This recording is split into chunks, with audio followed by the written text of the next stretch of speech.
Sir ಯಾರೋ ಸಾಯೋದಕ್ಕೆ ನಾವು ಸಾಯ್ತಾ ಇದ್ದೀವಿ ಸರ್. ಇವಾಗ ಇರಾನ್ನಲ್ಲಿ ಈಗ ಗಲಾಟೆ, ಅಮೇರಿಕಾದೊಂದು ಗಲಾಟೆ ಮಾಡ್ತಾಯಿದ್ರೆ ಇಲ್ಲಿರೋರಿಗೆಲ್ಲ ತೊಂದರೆ ಆಗುತ್ತೆ. ಫಸ್ಟ್ ಆಫ್ ಪಬ್ಲಿಕ್ ತೊಂದರೆ ಮೇಲೆ ತೊಂದರೆ ಜಾಸ್ತಿ ಸರ್. ಗ್ಯಾಸು ಬರೀ 57 ರೂಪಾಯಿದ್ದು ಇವಾಗ ಬಂದ್ಬಿಟ್ಟು 100, 105, 125, 135 ಒಂದೊಂದು ಬಂಕಲ್ಲಿ ಒಂದೊಂದು ಥರ ಮಾಡ್ತಾರೆ. ಇದರಲ್ಲಿ ಆಟೋ ಡ್ರೈವರ್ ಏನು ಮಾಡ್ತಾರೆ, ಮಿನಿಮಮ್ ಕಾಸು ಮೇಲೆ ಒಂದು 10 ರೂಪಾಯಿ ಕೊಡಿದೆ. ಯಾಕೆ ಗೌರ್ಮೆಂಟ್ ರೂಲ್ಸ್ ಇದೆಯಾ? ಜಾಸ್ತಿ ಕೊಡ್ಬೇಕಂತ ಏನು ಇದೆಯಾ?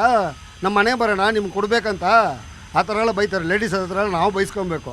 ಇಲ್ಲಿ ಬಂದ್ಬಿಟ್ಟು 110 ರೂಪಾಯಿ, 120 ರೂಪಾಯಿ, 130 ರೂಪಾಯಿ ಅಂತ ನಾವು ಕೊಟ್ಟು ಗ್ಯಾಸ್ ಹಾಕ್ಕೊಂಡು ಒಂದು ಮಿನಿಮಮ್ ಹೋಗ್ಬಿಟ್ಟು ಮಿನಿಮಮ್ ತುರ್ಗ ಖಾಲಿ ಬರ್ತೀವಿ.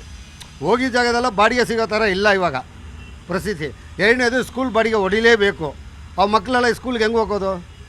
ನಾವಿಲ್ಲಾಂದರೆ ಅವ್ರ ಮನೇಲಿರೋರು ಕರ್ಕೊಂಡೋಗಿ ಬಿಡ್ತಾರೆ, ಅವ್ರು ಆಫೀಸ್ಗೆ ಟೈಮ್ಗೆ ಹೋಗ್ಬಿಡ್ತಾರೆ. ಆಟೋ ಡ್ರೈವರೇ ಮೇಯ್ನು. ಆಟೋ ಡ್ರೈವರ್ ಇಲ್ಲಾಂದರೆ ಮಕ್ಕಳೆಲ್ಲ ಓದೋಕ್ಕಾಗಲ್ಲ. ಈಗ LPG ಎಲ್ಲೂ ಸಿಗ್ತಾ ಇಲ್ಲ ಸರ್. ಎಷ್ಟಾಗ್ತಿದ್ದಾರೆ ಇವತ್ತು ಎಷ್ಟಾಗ್ತಿದ್ದಾರೆ? ಇವತ್ತು ಸರ್ ಎಲ್ಲ ಒಂದೊಂದು ಕಡೆ ಒಂದೊಂದು ರೈಟ್ ಇತ್ತು. ಮೊನ್ನೆ ಎಲ್ಲ ಇವತ್ತು 2-3 ಬಂಕಲ್ಲಿ ನೋಡಿದಾಗ ಕ್ಯೂಗಳು ಜಾಸ್ತಿ ಇರೋದ್ರಿಂದ ಎಲ್ಲ 89 ರೂಪಾಯಿ 76 ಪೈಸೆನೇ ಇದೆ ಇವಾಗ. ಈಗ ಅದು ಕ್ಯೂವಲ್ಲಿ ನಿಂತ್ಕೊಂಡು ಹಾಕ್ಸ್ಕೋಬೇಕು. ಎಷ್ಟು ರೋಡ್ ಮೇಲೆ ನೀವೇ ನೋಡ್ತಿದ್ದೀರಲ್ಲ, ಒಂದು ಆಟೋಗಳು ಕಾಣ್ತಿಲ್ಲ. LPGಗಳು ಮನೆಗಳಲ್ಲಿ ನಿಲ್ಸ್ಕೊಂಡು ನಿಂತವ್ರೆ. ಈಗ ನೋಡಿ ಮನೆ ಕಡೆ ಎಲ್ಲ ಕಡೆ ಪ್ರಾಬ್ಲಮ್ ಇರೋದ್ರಿಂದ ಮನೆ ಗ್ಯಾಸ್ನು ಜಾಸ್ತಿ ಆಗಿದೆ. ಬಾಡಿಗೆ ಕಟ್ಟೋದಾಗಲಿ ಮತ್ತು ಸ್ಕೂಲ್ ಫೀಸ್ ಕಟ್ಟೋದಾಗಲಿ ಪ್ರತಿಯೊಂದೂ ತುಂಬಾ ಕಷ್ಟ ಆಗ್ತಿದೆ ಸರ್ ಆಟೋದವ್ರಿಗೆ. ಈ ಸರ್ಕಾರ ಇದಕ್ಕೆ ಏನಾದರೂ ಒಂದು ಪರಿಹಾರ ತಂದು ಕೊಡಬೇಕು ಅಂತ ತಮ್ಮಲ್ಲಿ ಕೇಳ್ಕೊಳ್ತೀವಿ ಸರ್. ಈಗ ಏನಾದ್ರು ನಾವು ಪೆಟ್ರೋಲಲ್ಲಿ ಮಾಡಿಸ್ಕೋಬೇಕು ಅಂತಂದರೆ ಸರ್ ಮೆಕ್ಯಾನಿಕ್ ಹತ್ರ ಹೋಗಿ ಕೇಳಿದ್ವು. 8,000 10,000 ರೂಪಾಯಿ ಆಗುತ್ತೆ ಅಂತಾರೆ. ಹಾಕ್ಸ್ಕೊಂಡ್ರು 6ರಿಂದ 7 ಕಿಲೋಮೀಟ್ರು ಬರ್ತದೆ ಅಂತಾರೆ ಸರ್. 1 ಲೀಟ್ರಿಗೆ 100 ರೂಪಾಯಿ ಕೊಟ್ಟು ಹಾಕ್ಸ್ಕೊಂಡ್ರೆ 6 ಕಿಲೋಮೀಟ್ರ್ ಅಂತಂದರೆ ನಾವು ಏನು ಸಂಪರ್ಕ ಮಾಡೋಕ್ಕಾಗುತ್ತೆ ಹೇಳಿ ಸರ್. ಇವಾಗ ಇರುತ್ತೆ, LPGನೂ ಇರುತ್ತೆ. ಎಷ್ಟೋ ಜನ ಪೆಟ್ರೋಲ್ ಟ್ಯಾಂಕ್ನ ರಿಮೂವ್ ಮಾಡಿಸಿದ್ದಾರೆ. ರೀಸನ್ ಏನು? ರೀಸನ್ ಏನಿಲ್ಲ ಸರ್. ಅದು ರೀಸನ್ ಏನಂದರೆ ಕಾರ್ಪೊರೇಟ್ರು ಇದೆಯಲ್ಲ, ಕಾರ್ಪೊರೇಟ್ರು ಅದು LPG ಓಡಿಸಿ ಕಾರ್ಪೊರೇಟ್ರ್ ಹೋಗಿಬಿಟ್ಟಿದೆ. ಅದಕ್ಕೆ ಬಿಚ್ಚಿಬಿಟ್ಟು ಅದು LPGನೇ ಓಡಿಸ್ತಾ ಇರ್ತಾರೆ. ಇನ್ನೊಂದು ಗಾಡಿ ಏನಂದರೆ ಒಂದು 20-30% ಎರಡೂ ಇರುತ್ತೆ. ಇದು ಗ್ಯಾಸೂ ಇರುತ್ತೆ, ಪೆಟ್ರೋಲೂ ಇರುತ್ತೆ. ನಮ್ಮ ಗಾಡಿನಲ್ಲಿ ಇದೆ, ಪೆಟ್ರೋಲು ಇದೆ, ಗ್ಯಾಸೂ ಇದೆ. ಮೋಸ್ಟ್ಲಿ ಏನಂದರೆ ಎಮರ್ಜೆನ್ಸಿಗೆ ಪೆಟ್ರೋಲ್ ಇರ್ಬೋದು.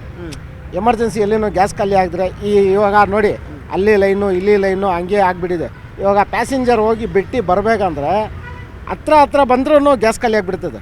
ಇವಾಗ ಎಮರ್ಜೆನ್ಸಿ ಪೆಟ್ರೋಲ್ ಇರುತ್ತೆ. ಆ ಪೆಟ್ರೋಲ್ ಹತ್ಕೊಂಡು ಬಂದರೆ ಪೆಟ್ರೋಲು 105-106 ರೂಪಾಯಿ ನಡೀತಾ ಇದೆ. ಆ ಪೆಟ್ರೋಲ್ ಹಾಕಿದ್ರೂ ಒಂದು 6-7 ಅಷ್ಟೇ ಲಾಸ್ಟ್ ಕಿಲೋಮೀಟ್ರು. ಪೆಟ್ರೋಲ್ ಓಡಿಸಲ್ಲ. ಅದಕ್ಕೆ LPGನೂ ಅದು ಮೈಲೇಜ್ ಇದ್ದರೆ ಒಂದು 20 ಬರುತ್ತೆ, 22 ಬರುತ್ತೆ, 18 ಬರುತ್ತೆ, 17 ಬರುತ್ತೆ. ಹೆಂಗೆ ಓಡಿಸ್ತೀರಾ ಆ ಥರ ಬರುತ್ತೆ. ಈಗ ಒಂದೇನು ಅಂತಂದ್ರೆ ತುಂಬಾ ಜನ ಪೆಟ್ರೋಲ್ ಅಲ್ಲಿ ಇದ್ರೂ ಪೆಟ್ರೋಲ್ ಓಡಿಸ್ತಿಲ್ಲ. ಯಾಕೆ ಅಂತ? ಪೆಟ್ರೋಲ್ ರೇಟ್ ಎಷ್ಟು? 110 ರೂಪಾಯಿ. ಗ್ಯಾಸ್ ರೇಟ್ ಬಂದಿದ್ದು 55 ರೂಪಾಯಿ ಇತ್ತು. ಈಗ ಅದು 100 ರೂಪಾಯಿಗೆ 110 ರೂಪಾಯಿಗೆ 2 ಲೀಟರ್ ಗ್ಯಾಸ್ 40 ಮೈಲೇಜ್ ಬರ್ತಾ ಇತ್ತು. ಈಗ ಒಂದು 100 ರೂಪಾಯಿಗೆ 20 ಕಿಲೋಮೀಟರ್ ಮೈಲೇಜ್ ಬರುತ್ತೆ. 100 ರೂಪಾಯಿಗೆ 1 ಲೀಟರ್ ಗ್ಯಾಸ್ಗೆ 20 ಮೈಲೇಜ್ ಅಂದ್ರೂ 2 ಲೀಟರ್ ಗ್ಯಾಸ್ ಬರ್ತಾ ಇತ್ತು, 40 ಮೈಲೇಜ್ ಬರುತ್ತೆ. ಈಗ 110 ರೂಪಾಯಿ ಪೆಟ್ರೋಲ್ ಹಾಕ್ಸರೆ 18 ಮೈಲೇಜ್ ಬರುತ್ತೆ. ಯಾವ್ದು ಬೆಸ್ಟ್ ನೀವೇ ಹೇಳ್ರಿ. ಈಗ ಕೆಲವರು 5 ಕಿಲೋಮೀಟರ್ 4 ಕಿಲೋಮೀಟರ್ ಬರುತ್ತೆ ಅಂತಾರಲ್ಲ ಪೆಟ್ರೋಲ್. ಗಾಡಿ ಮೇಂಟೆನೆನ್ಸ್ ಮಾಡ್ದಂಗೆ. ಈಗ ವಯಸ್ಸಾದವ್ರಿಗೆ ನಡೆಯಕ್ಕೆ 100 ಮೀಟರ್ ನಡೆಯೋಕ್ಕಾಗಲ್ಲ. ಹುಡುಗರು 25 ಕಿಲೋಮೀಟರ್ ನಡೀತಾರೆ. ಆ ಲೆಕ್ಕಾಚಾರದಲ್ಲಿ ಎಲ್ಲ ಗಾಡಿ ಯಾವ ಥರ ಮೇಂಟೈನ್ ಮಾಡಿರ್ತಾರೆ ಆ ಥರ ಮೇಂಟೆನೆನ್ಸ್. ಬೆಂಗಳೂರಲ್ಲಿರುವಂಥ ಆಲ್ಮೋಸ್ಟ್ ಆಟೋಗಳು LPGನೇ ಮಾಡಿಸ್ಕೊಂಡ್ಬಿಟ್ಟಿದ್ದಾರೆ. ಪೆಟ್ರೋಲ್ ಟ್ಯಾಂಕ್ಗಳು ತೆಗೆದ್ಬಿಟ್ಟು LPGನೇ ಫಿಟ್ ಮಾಡಿಸ್ಕೊಂಡಿದ್ದಾರೆ. ಏನಿಲ್ಲ, LPG ಕಂಪ್ನಿಯಿಂದ ಏನು ಬರುತ್ತೆ ಅಂದರೆ LPGನೂ ಬರುತ್ತೆ, ಪೆಟ್ರೋಲ್ 2 ಇನ್ ಆಪ್ಷನ್ ಇರುತ್ತೆ. ಎಮರ್ಜೆನ್ಸಿಗೆ ಅಂತ ಪೆಟ್ರೋಲ್ ಕೊಡ್ತಾರೆ. ಪೆಟ್ರೋಲ್ ಗಾಡಿ ಓಡಿದಷ್ಟು ಸ್ಮೂತ್ ಆಗಿರುತ್ತೆ. ಪೆಟ್ರೋಲ್ ರೇಟ್ ಆಗಲ್ಲ. ಜನಗಳಿಗೆ ಸಂಪಾದನೆ ಮಾಡಕ್ಕೆ ಬಂದಿರೋದು LPG. ಅಲ್ಲಿಂದ LPGನೇ ಯೂಸ್ ಮಾಡೋದು. ಈಗ ನೀವೇನಾದ್ರೂ ಈಗ LPG ಸಮಸ್ಯೆ ಆಗ್ತಿದೆ, ಇದೇ ರೀತಿ ಕಂಟಿನ್ಯೂ ಆಯ್ತು ಅಂತಂದ್ರೆ ಈಗೇನು ನೀವು ಪೆಟ್ರೋಲ್ ಟ್ಯಾಂಕ್ ಹಾಕ್ಸ್ತೀವಿ ಅಂತ ಹೋಗ್ತಾರೆ ಕೆಲವರು. ಪೆಟ್ರೋಲ್ ಟ್ಯಾಂಕ್ ಹಾಕ್ಸ್ಬೇಕು ಅಂದ್ರೆ ಎಷ್ಟು ಖರ್ಚಾಗುತ್ತೆ ಅಂತ? ಪೆಟ್ರೋಲ್ ಟ್ಯಾಂಕ್ ಆಲ್ರೆಡಿ ಇರುತ್ತೆ. ಕಾರ್ಪೊರೇಟರ್ಗಳು ಸಮಸ್ಯೆಗಳು ಎಲ್ಲ LPG ಗಾಡಿ ಓಡೋದ್ರಿಂದ LPGನೇ ಕೇಳುತ್ತೆ. ಗಾಡಿ ಮೈಲೇಜ್ ಕೇಳೋದು ಸೆಟ್ಟಿಂಗ್ ಆಗ್ಬಿಟ್ಟಿರುತ್ತೆ LPG. ಅದರಿಂದ ಪೆಟ್ರೋಲ್ ಸರಿಯಾಗಿ ತಗೋಲ್ಲ. ಈಗ ಯಾವ CNGಗೆ ಹೆಂಗೆ ಕೊಟ್ಟಿರ್ತಾರೆ ಪೆಟ್ರೋಲು ಮತ್ತು CNG ಇರುತ್ತೋ ಅದೇ ಥರ ಎಲ್ಲ ಗಾಡಿಗೂ ಕೊಟ್ಟಿರ್ತಾರೆ. ಎಲ್ಲ ನಮ್ಮ LPG ಅವ್ರು ಏನು ಮಾಡ್ತಾರೆ, ಬರೀ LPGಗೆ ಮೊರೆ ಬಿದ್ದಿರ್ತಾರೆ. ಆದ್ದರಿಂದ LPGನೇ ಕೇಳೋದು. ಪೆಟ್ರೋಲ್ ಟ್ಯಾಂಕ್ ಯೂಸ್ ಮಾಡ್ಕೊಳ್ಳಲ್ಲ ಯಾರು. 110 ರೂಪಾಯಿ ಮೈಲೇಜ್ ಕಮ್ಮಿ ಬರುತ್ತೆ. ಅದರಿಂದ ಪೆಟ್ರೋಲ್ ಟ್ಯಾಂಕ್ ಇರುತ್ತೆ, LPGನೂ ಇರುತ್ತೆ. ಆದರೂ ಕೂಡ ಅಷ್ಟೇ ಪೆಟ್ರೋಲ್ ಟ್ಯಾಂಕ್ ಇರೋಂಥವ್ರು ಕೂಡ ಸಾಲಲ್ಲಿ ನಿಲ್ತಿದ್ದೀರಾ. ಏನಕ್ಕೆ ಪೆಟ್ರೋಲ್ ಟ್ಯಾಂಕ್ ಯೂಸ್ ಆಗ್ತಿಲ್ವ ಹೇಗೆ ಅಂತ? ಸರ್, ಪೆಟ್ರೋಲ್ ಟ್ಯಾಂಕ್ ಯೂಸ್ ಆಗೋದು ಅಂತಂದರೆ ಇಷ್ಟು ದಿವಸ LPGಲಿ ರನ್ ಆಗಿರುತ್ತೆ ಗಾಡಿ. ಪೆಟ್ರೋಲ್ ಇಮಿಡಿಯೇಟ್ ಪೆಟ್ರೋಲ್ ಹಾಕಿದ್ರೆ ಏನಾಗುತ್ತೆ, ಮೈಲೇಜ್ ಬರಲ್ಲ ಅದು. ಯಾಕೆ ಅಂತ ಕೇಳಿದ್ರೆ LPGಲಿ ಓಡಿ ಕಾರ್ಬನ್ ಎಲ್ಲ ಬ್ಲಾಕ್ ಆಗಿರುತ್ತೆ. ನಮಗೆ ಪೆಟ್ರೋಲಲ್ಲಿ ಮೈಲೇಜ್ ಬರಲ್ಲ. ಅವಾಗ ಅದು ರೆಡಿ ಮಾಡಬೇಕು ಅಂತಂದರೆ ಕಾರ್ಬನ್ ಎಲ್ಲ ರಿಮೂವ್ ಆಗಬೇಕು.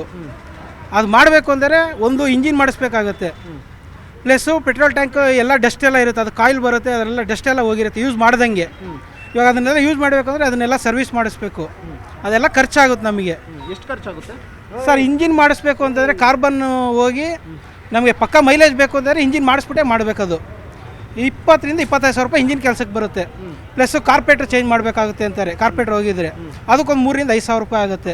ಪ್ಲಸ್ ಲೇಬರ್ ಕೊಡಬೇಕು ಮೆಕ್ಯಾನಿಕ್ಗೆ, ಇಷ್ಟೆಲ್ಲ ಖರ್ಚು ಬರುತ್ತೆ ಸರ್. ಹೆಚ್ಚು ಕಡಿಮೆ 30,000 ರಿಂದ 35,000 ರೂಪಾಯಿ 40,000 ರೂಪಾಯಿವರೆಗೂ ಖರ್ಚು ಬರುತ್ತೆ ಪೆಟ್ರೋಲಲ್ಲಿ ರನ್ ಮಾಡಬೇಕು ಅಂದರೆ. ಅದಕ್ಕೆ ಪೆಟ್ರೋಲ್ ಸವಾಸನೆ ಬೇಡ, ಅದಕ್ಕೆ ಪೆಟ್ರೋಲ್ ಸವಾಸನೆ ಬೇಡ, LPG ನೇ ಈ ಥರ ಕ್ಯೂಲ್ ನಿಂತ್ಕೊಂಡ್ರು ಪರವಾಗಿಲ್ಲ ಅಂತೇಳಿ ಇದು ಮಾಡ್ತಾ ಇದೀವಿ ಅಷ್ಟೇ, ಇನ್ನೇನು ಇಲ್ಲ. ನೀವು ಮೆಕ್ಯಾನಿಕ್, ಹೌದು ಈಗ LPG ಅಲ್ಲಿ ಓಡಿಸ್ತಾ ಇರ್ತಾರೆ, ಹೌದು.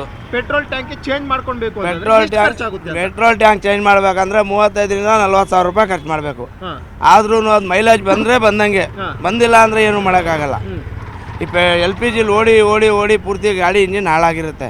ತಿರ್ಗಾ ನಾವು ಪೆಟ್ರೋಲ್ ಟ್ಯಾಂಕ್ ಹಾಕ್ಬೇಕಂದ್ರೆ ಭಾಳ ಕಷ್ಟ, ಅದು ಆಗಲ್ಲ. ಏನೇನು ಚೇಂಜ್ ಮಾಡಬೇಕಾಗುತ್ತೆ? ಇಂಜಿನ್ ಕೆಲಸ ಮಾಡಬೇಕು, head, bore, carburettor, petrol tank, A to Z ಎಲ್ಲ ಚೇಂಜ್ ಮಾಡಬೇಕು, ಎಲ್ಲ ಹೊಸ ಐಟಮ್ ಹಾಕ್ಬೇಕು ಇಂಜಿನ್ಗೆ. ನೀವು ಮೆಕ್ಯಾನಿಕ್ ಆಗಿ ಎಷ್ಟು ಚಾರ್ಜ್ ಮಾಡ್ತೀರಾ ಅಂತ ಒಂದು ಆಟೋ? ಮೆಕ್ಯಾನಿಕ್ ಮಿನಿಮಮ್ 4,000 ರಿಂದ 5,000 ತಗೋತಾರೆ ಸರ್ ಇಲ್ಲಿ. 4,000 ರಿಂದ 5,000 ಲೇಬರ್ ಆಗುತ್ತೆ ಇಲ್ಲಿ. ಮಿಕ್ಕಿದೆಲ್ಲ 35,000 ರಿಂದ 40,000 ಮಿನಿಮಮ್ ಆಗುತ್ತೆ ಸರ್ ಇಂಜಿನ್ಗೆ.